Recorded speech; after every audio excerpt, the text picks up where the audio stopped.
Salut à tous, c'est Vince et aujourd'hui on se retrouve pour un nouvel épisode de ma FAQ. FAQ que j'ai lancé hebdomadairement. C'est chaque semaine que je réponds à une de vos questions. Alors je suis désolé par avance si j'ai le nez bouché, mais je vais quand même faire cette FAQ pour vous ce soir. Alors de quoi on va parler aujourd'hui? C'est une question qui m'a été récemment posée de quelqu'un qui souhaitait s'acheter un appareil photo, donc chez Canon, et il me demandait quel modèle choisir, tout simplement parce qu'il y en a une pléthore. Alors là on va pas faire un comparatif de chaque modèle, rassurez-vous, c'est juste une toute petite vidéo FAQ, mais alors juste pour savoir, il y a trois grandes gammes chez Canon, donc ce qu'ils appellent la gamme amateur, qui sont toutes les gammes à 3 chiffres voire 4 chiffres, c'est-à-dire 1300D, 100D, 600D. Après il y a la gamme qu'ils appellent semi-pro, type 60D, 70D, 80D. Et après il y a la gamme qu'ils appellent professionnelle, avec donc les pleins formats 6D, 5D, 1D. Alors ça c'est une appellation marketing, mais on peut tout à fait avoir un pro avec un 600D et un amateur avec un 1D, ça n'a rien à voir, je vous le rappelle.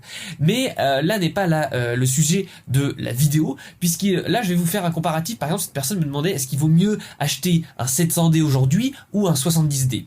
Alors moi je vais faire un comparatif type donc 700D vs 70D vs 7D. Le 7D, je le rappelle, qui est le seul appareil photo à un chiffre de la gamme de Canon qui n'est pas un plein format. Oui, en effet, le 7D c'est un APS-C. Alors qu'est-ce que j'ai conseillé à cette personne? Eh bien déjà, si elle cherche à faire des photos dans des conditions de lumière difficiles et donc elle va monter les ISO, qu'elle a prévu de monter les ISO, je vais lui recommander bien sûr d'acheter un appareil qui soit le plus récent possible. Type, dans notre combat ici 770 et 7D, forcément le 7D est beaucoup plus vieux, le 7D Mark 1.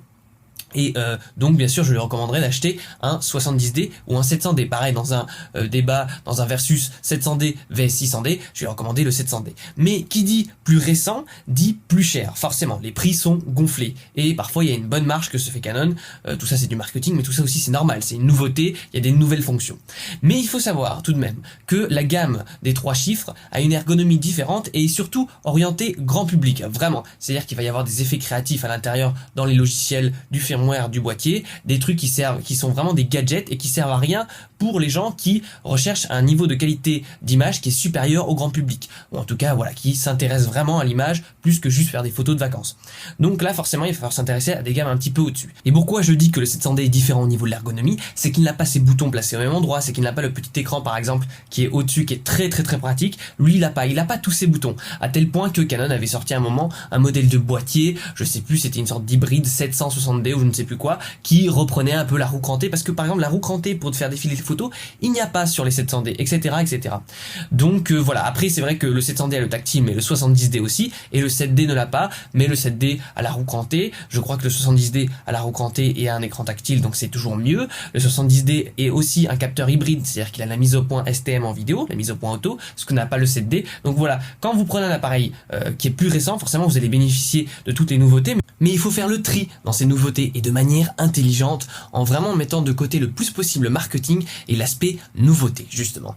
Et après, forcément, c'est des appareils qui vont avoir des capacités différentes, sinon ce serait pas dans la même gamme, ça serait pas le même prix, mais c'est des appareils qui se ressemblent énormément. Il va y avoir voilà des petites subtilités, comme je le disais, notamment au niveau de l'autofocus, de la réactivité, de la montée en sensibilité et de l'ergonomie. Mais je pense que ce qui est vraiment le plus important pour ce genre d'appareil numérique, eh bien, c'est vraiment l'ergonomie. C'est la facilité à jongler entre les menus, à jongler entre les boutons, et le tactile, je peux vous le dire, c'est un grand gadget puisque c'est arrivé donc voilà avec toute la série des 700D, 70D, 7D Mark II, etc.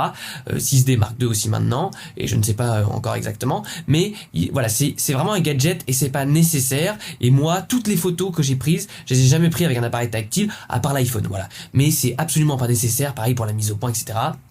Pour les vidéastes, moi j'ai eu un 60D pendant 4 ans et je ne vois pas pourquoi je changerais pour le 70D. Certes, il fait la mise au point auto, donc ça peut être bien pour des projets instit et encore, ou alors pour des reportages, ça peut être bien, mais pour tout ce qui est tournage de fiction, eh bien il y a un assistant cam ou il y a en tout cas une mise au point avec une bague full focus ou alors directement sur la bague même, mais STM on s'en fout complet. Donc voilà, il faut faire attention. Et aussi Ça va dépendre de l'utilisation que vous faites du boîtier. Voilà, si c'est juste pour vous amuser, eh bien vous ne prenez pas trop la tête, prenez le moins cher. Si vous voulez réfléchir un peu plus professionnellement, eh bien prenez celui qui va répondre le plus à vos attentes, mais qui n'est pas forcément le moins cher. Et puis même si vous voulez vous lancer plus tard dans la photo, dites-vous bien que le boîtier, que ce soit un 700D, un 7D, etc., eh bien de toute façon c'est un premier boîtier et que peut-être plus tard vous serez amené à évoluer parce que c'est vrai que quand même le plein format ça change, notamment au niveau de la sensibilité. Donc voilà, privilégiez l'ergonomie et puis après au niveau des performances, de toute façon, vu que c'est sensiblement pareil, vous verrez par la suite. Voilà, j'espère que cette vidéo vous aura plu, vous aura intéressé, vous aura appris des choses.